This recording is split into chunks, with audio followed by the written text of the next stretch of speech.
Hello, free money. Goodbye, working for a living.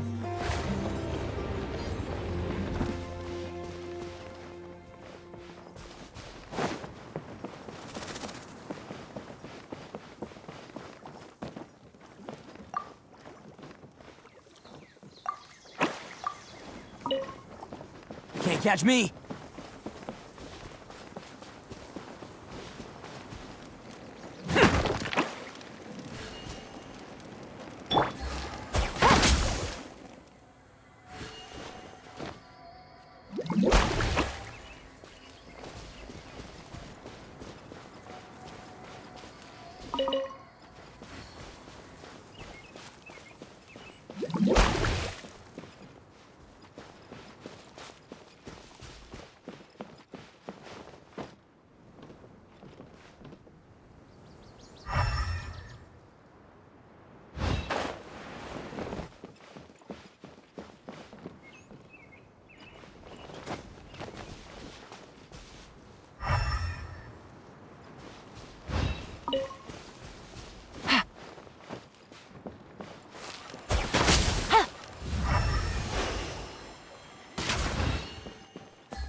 Treasure. One way to draw your target out of hiding.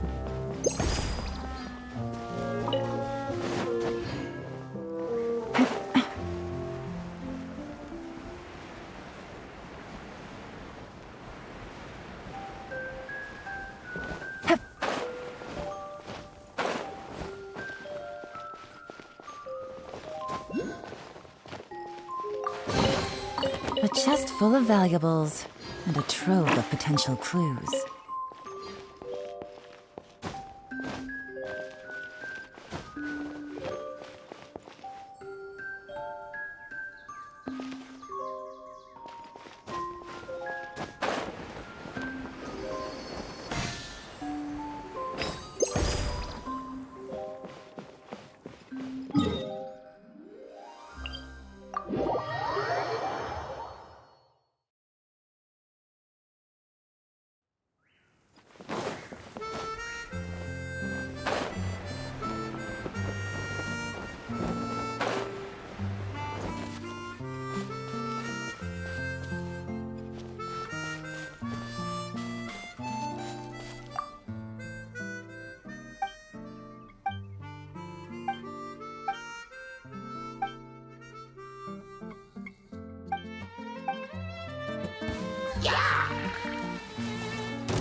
Busted!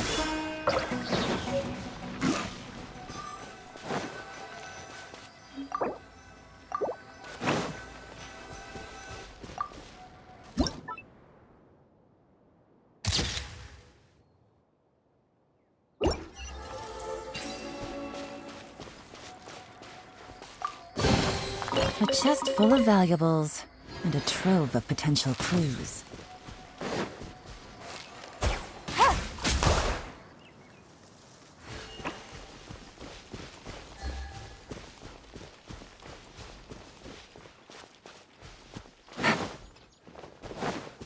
Take it easy.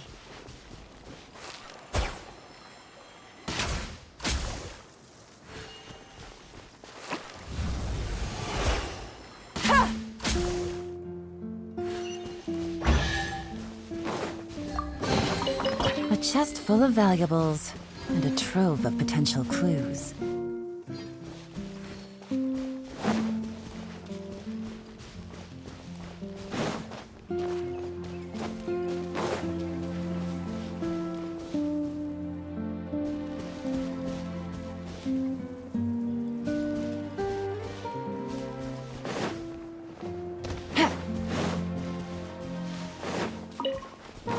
Take it easy.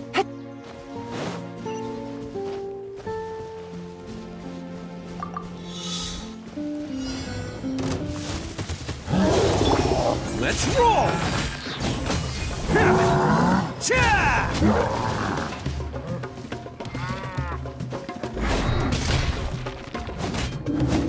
Propagate! Quietly now. Attaboy! It's showtime!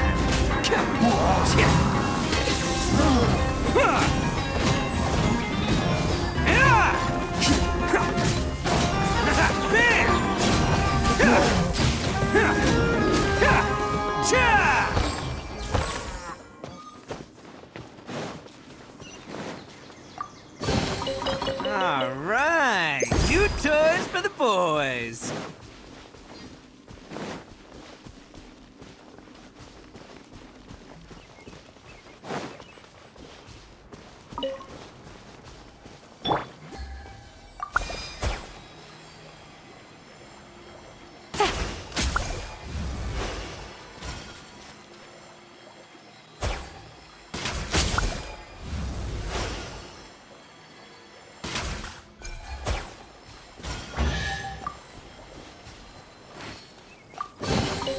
A chest full of valuables and a trove of potential clues.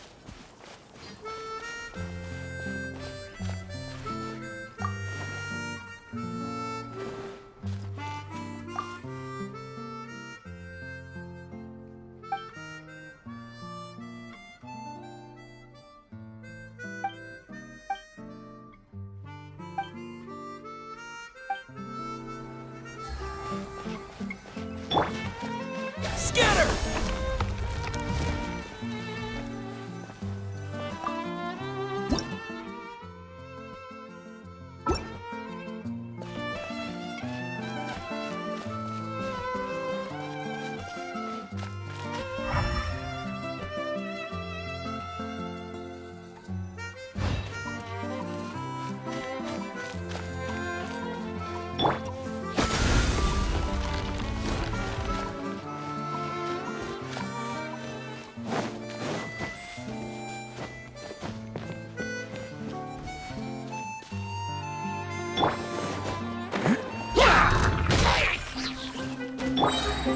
Gotcha!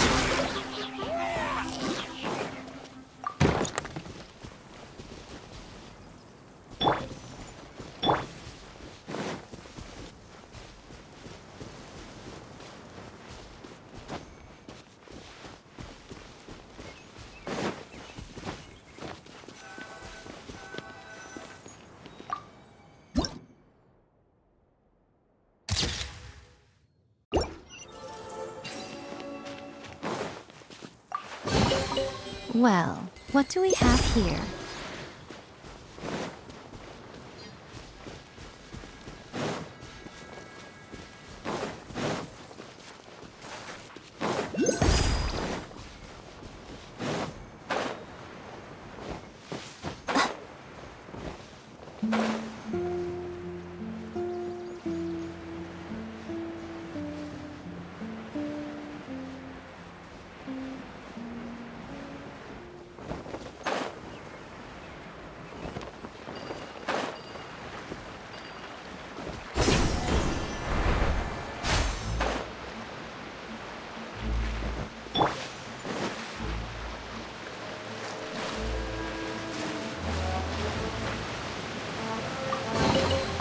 Hello, free money. Goodbye, working for a living.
Can't catch me!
I'll keep this close.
Oh, it's you two. Please, come here.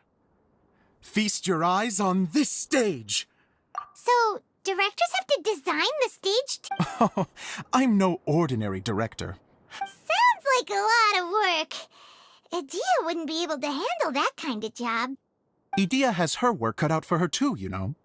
She's my one and only member of the audience, though she often criticizes my shows. Well, she just says what she thinks. You don't know how to write, or this is getting ridiculous. I think it's because I use preprints in a way that she feels goes against what they're intended for. But even though she's my harshest critic, she's also been my biggest supporter in a lot of ways. I guess you could say she's like my agent. I'm very grateful to her. I've always dreamed of being a So, what did you do before you came? Like I said, I dreamed from a young age. Every time I came home after a show, I'd go over the story again and again in my mind. Growing up, unfortunately, I couldn't offer much beyond my practical skills. So I ended up spending most of my time as a prop designer and doing a bit of set design on the side. Don't get me wrong, I do love building the set, but nothing satisfies me more than putting on my very own show. No wonder you only wrote director on the sign. Exactly. You're not doing a great job of convincing me that you're not a mind reader. By the way, could I ask you for your help with something? The one you only just finished writing? Yeah. After I handed everyone their copies, I held on to my master copy while I was checking on everything around the theater. If it's not here, then it might be in the app, but... I still have some things to do to get the state. No problem, we'll find it.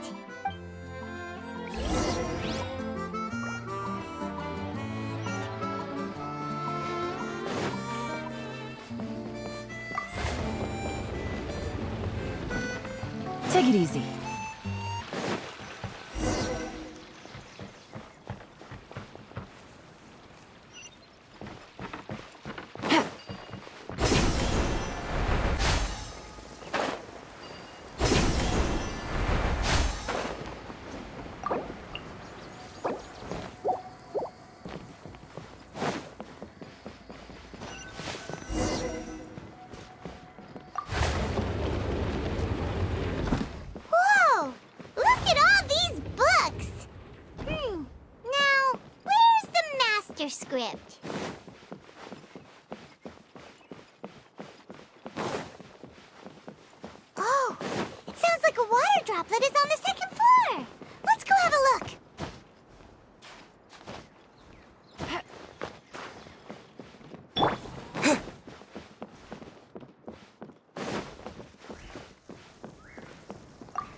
lot of scripts. Looks like the water droplet has been managing them for the director.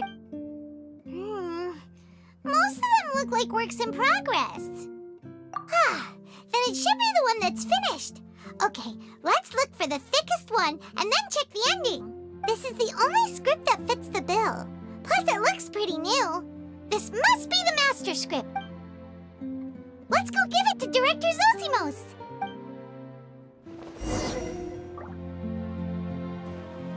Zosimos, we got your script! Thank you. That's a huge help. Anyway, the stage is secondary.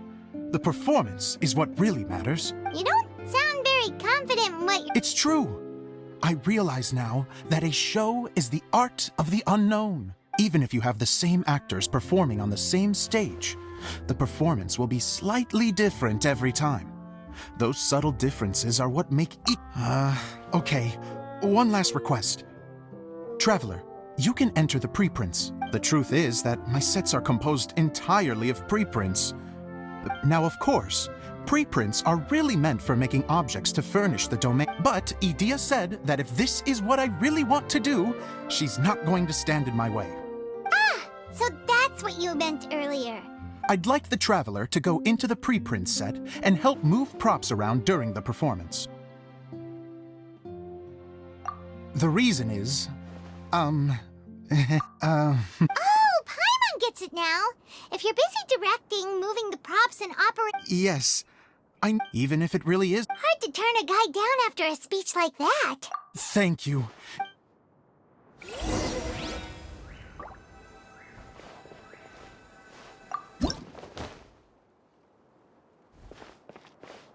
Long, long ago, there was a great thief.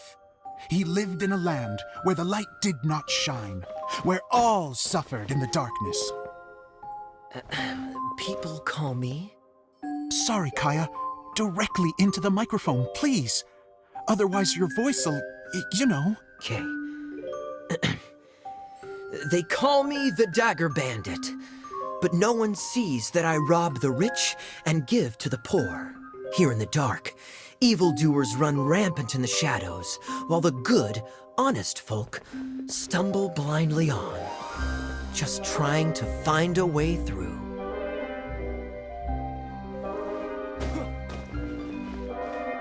As the bandit brooded, suddenly the world was inexplicably changed as a single star appeared on the horizon and flew across the sky.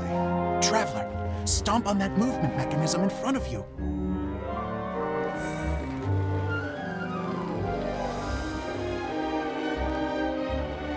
Light. A brief flash, yet enough to illuminate the world. If I can find the source of that light, I can shine it into the darkness, and the people will suffer in blindness no longer.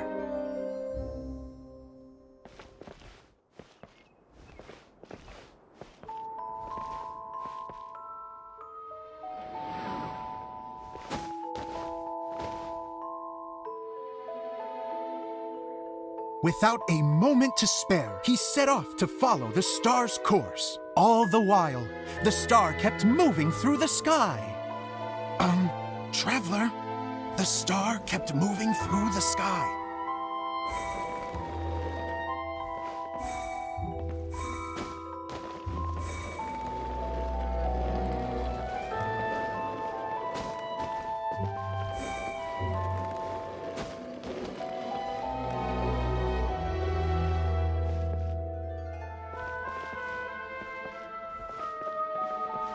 Looks like I have to go through the desert. This could get dangerous. If everything he'd heard was to be believed, the desert ahead was a no-man's land filled with horrors. Worse still, the star had landed in the most difficult-to-reach location, surrounded by sheer cliffs. But he was determined to press onward. I've come this far, and I'm not about to turn back now. The Dagger Bandit trekked deep into the desert wasteland.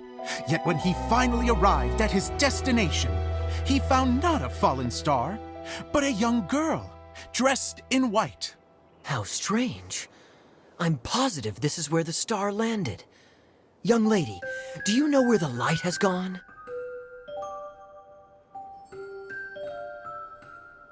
The girl replied, Traveler from afar, the light you seek is only a bottled flame. But the flame has now died, and its light is long gone. Bottled flame? Yes, it was a gift from another. And so, the girl began to tell the story of how the bottle came into her possession. The girl hailed from a kingdom that sat atop the waterfalls.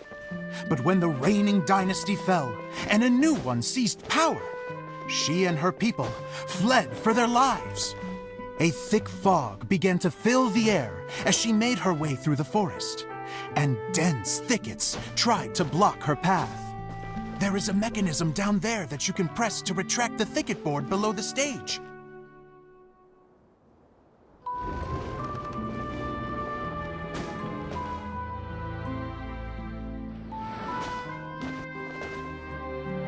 If I only had a lamp to guide me through this wretched forest, then I could survive.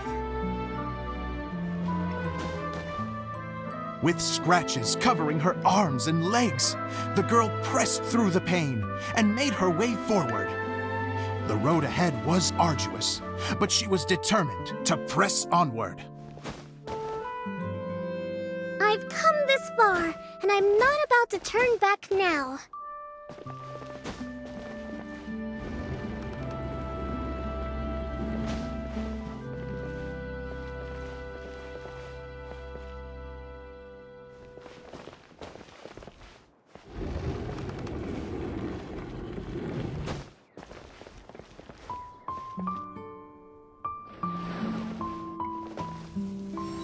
But just as she was drawing near her destination, a huge stretch of thorns and brambles suddenly came into view.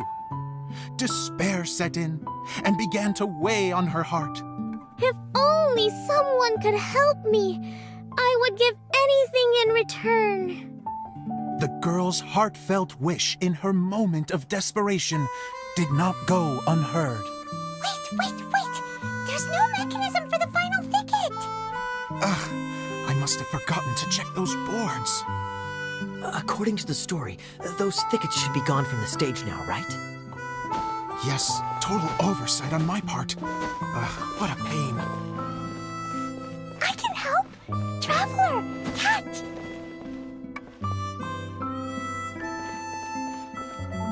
Ah, it's a Jumpy Dumpty!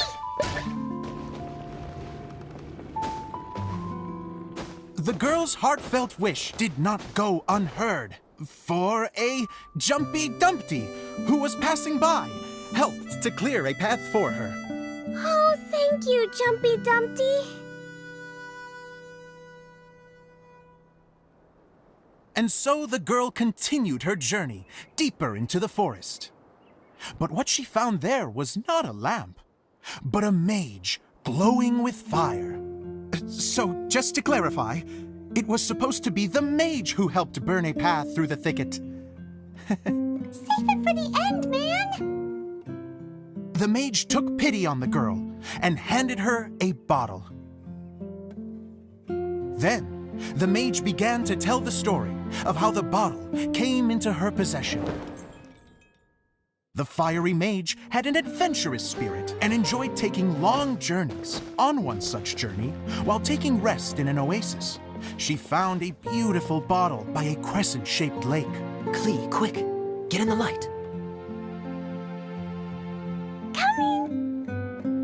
She was an extraordinary mage, with the power to grant people their wishes.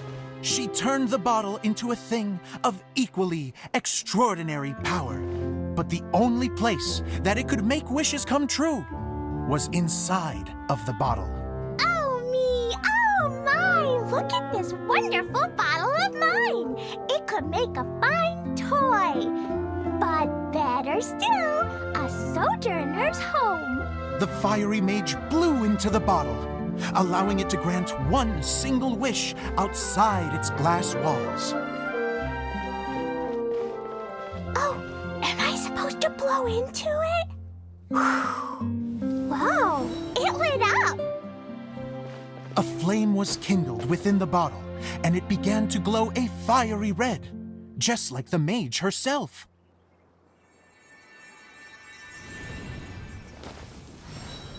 After the mage finished telling her story, she disappeared, leaving only the bottle behind. A magic bottle that can grant wishes. And I wish to leave this place and go somewhere where no one will ever find me again. And then, the bottle seemed to softly inquire.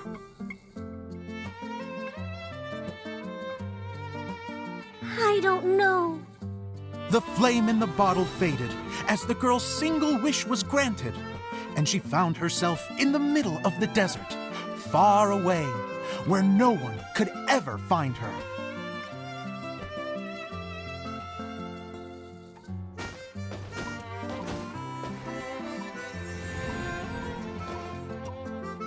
When the dagger bandit listened to her story, he sighed in disappointment that the flame with the power to grant wishes outside of the bottle had already died. But this doesn't make sense. If it truly granted my wish, then nobody should have been able to find me here. Maybe they shouldn't. The desert is difficult and dangerous to navigate, but I was determined to make it, no matter what.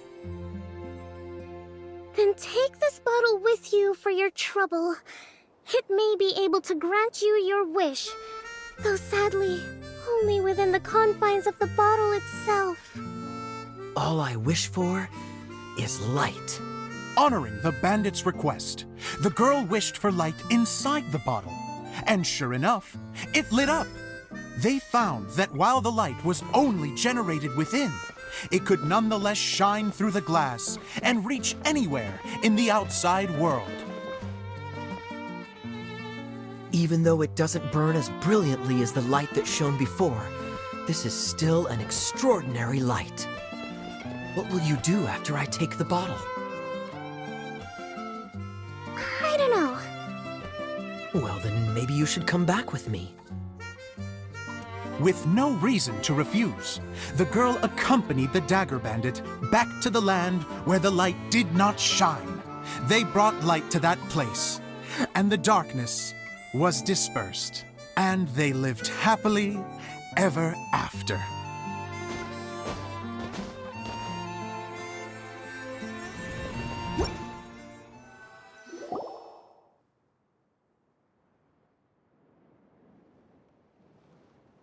And we're done!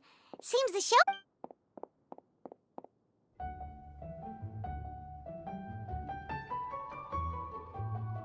Mr. Honorary Knight, didn't I do great?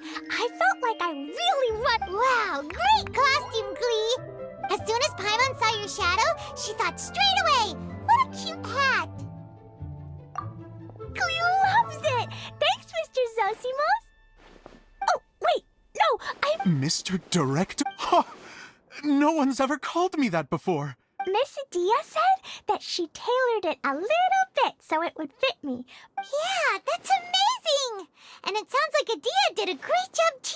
It was nothing really. Just one of those, oh no, whatever shall I wear to the ball? Sewing is an art in its own right. Really? Oh, I'm just gonna go for a second. She gets embarrassed so easily. Idia's a sensitive person. Don't worry. I'll go make sure she's okay. So, what did you all think of the play? Huh? Uh-oh. Time to get serious. Now, are you sure you want to hear what we really think? Oh, absolutely. I had the courage to ask, didn't I? Okay, Paimon will go first. So, the dialogue at the beginning was pretty good, but it ran out of steam as the story went on. Paimon could tell that you ran out of inspiration somewhere along the way. The characters were honestly a little bit ridiculous. Paimon didn't get what you were trying to do. The moment anyone started to show any kind of substance, suddenly the scene was over. Yes, all very good points, Paimon. I would add that in its attempt to pay tribute to the Series 1000, Miss Adia? oh, you know, I return like the tide when people start discussing something. Especially when it has to do with criticizing my show. But there was one thing I liked about it. Just one, mind you. The story. You think so? Adia, could I borrow you for a moment? Oh, sure. Excuse me for a moment. Back to you, Paimon. Keep up the good criticism. Okay, in that case, Paimon did have one other complaint.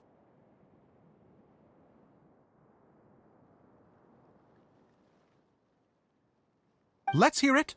Taking criticism on the chin is all part of being... The ending was all wrong. The girl's motives were clear and simple the whole way through. It was kind of jarring when all she had to say was, I don't know. And doesn't anyone else find it weird how her whole community was on the run, but she was I'm fine. I'm not going to improve without feedback. I also learned a lot this time with the chance to be off stage. What a great attitude. I wouldn't say I'm completely unaffected, but you're only... Still, now that Paimon thinks about it, you did finish the script in a bit of a rush. Maybe we were being a little too hard on you. That's We all use our imaginations when we're kids, right? Fast forward to now, and in many ways, I'm still... Of course, a director can accomplish nothing without a cast and crew. So... Hey, don't mention it. We had a... Okay, here, take this. Your component, as... It's the bottle from the show! That's right. Can you guess the secret behind why... Bingo! You... That should do the trick. Oh, wait, this needs tightening up a little. Hold on, this will only take a second. This outfit's more fashionable than I imagined. Excuse me, everyone. Do you have a moment? Especially you, Zosimos. Idia wants to do a little something for you. A dream come true. Yes. She said that as useless as she is. Her words, not mine. I have to disagree, though. I have never thought of Idia. How is this suddenly about me? If everybody is ready, then I'd like to invite tonight's male lead to take the stage. Ta-da!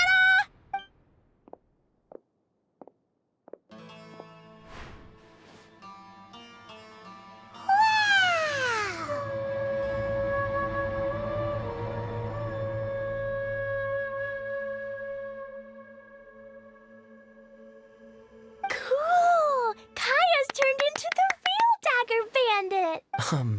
How is me changing outfits supposed to make the director's day?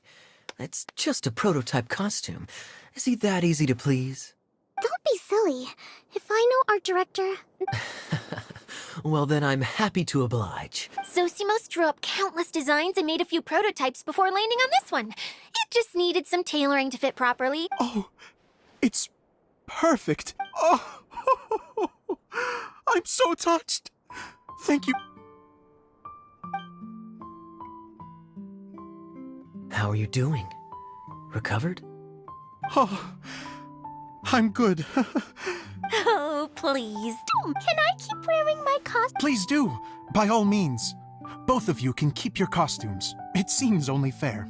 Yay! Kaeya, keep wearing yours too. It looks amazing. I agree with our mage. I'm sure... Sure. I think I can be a bandit for a little longer. Bye-bye, Mr. Director. Take care, my dear friends.